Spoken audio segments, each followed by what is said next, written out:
described as the observer self, which is a term that ACT definitely did not create or come up with. The concept of the observer self, that there's a you behind your eyes observing your experience, noticing the sensations you're experiencing in your body, the thoughts in your head, everything you see in front of you, is a very old tradition. And while the observer self is definitely one aspect of self as context, I think there are a lot of layers that are often missed and are really crucial to showing up to the world as the person that we want to be, and then being able to connect and identify and empathize with other people. The inverse of self as context is self as content. This comes about when we get really fused, really stuck to, really narrowed in, really defined by the titles or labels we give ourselves. And we all have labels, whether it is our relationships, our careers, our hobbies or interests, or disability status, or cultural, traditional, faith, ethnicity, race, status. We all have labels that we give ourselves and that society gives us. And these aren't inherently good or bad or right or wrong, right? I'm a daughter and a friend and a sister and a psychologist. I'm a dog mom. And so take a moment to just check in on what are those I am blank labels that you really connect with for yourself. As I said, labels aren't inherently bad. They're one way that we make sense of ourselves, of our purpose in this life, our role. It gives us kind of quick shortcuts of how we should behave in a certain situation, because even if we're showing up authentically as ourselves might be a little bit different when I'm talking to clients versus when I'm talking to my best friend. But if our worldview of who we are, if our identity is boiled down to maybe one or two labels, when things change, we might have a really difficult time adapting. Think of a mom whose kids went off to college and moved out of the house, or a career person who just retired and now they're trying to figure out who they are and what value they have in this world and what their purpose is.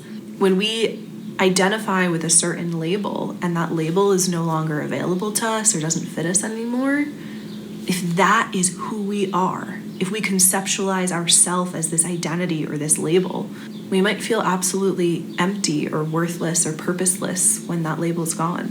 So what self as context helps us do is acknowledge that, there's that observer self, there's this me behind my eyes experiencing the world, but it also helps conceptualize ourself as something that's intangible, something that moves through time, that maybe is not always the same, but is there every step of our life as we move through all of these labels, as we move through all of our experiences.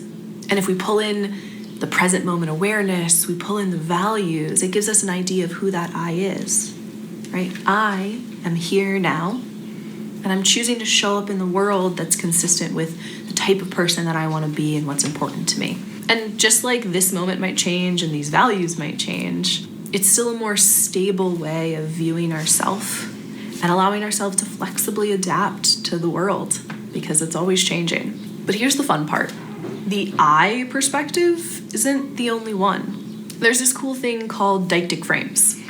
Basically, there are these frames of perspective. There's I, you. There's here, there. There's now, then. And we can mess around with these different frames, create different combinations to allow us to learn different things and connect with people in different ways. So, for example, being present is I, here, now.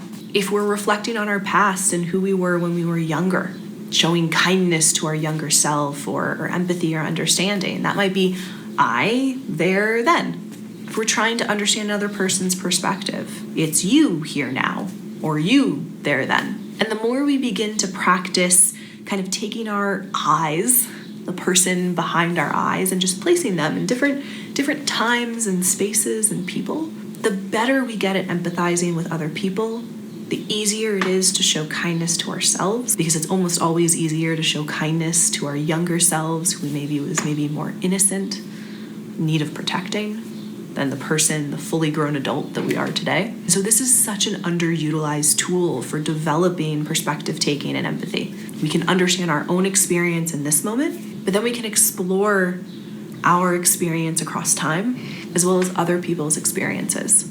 allow us to come to a better place of understanding, even if we're not always okay with what happens or condone what's happened in the past. And the more we can connect with ourselves as the witness to our life and our experience in this moment right now, the more opportunity we have for taking tiny steps towards the things that matter to us. Let's check that out next.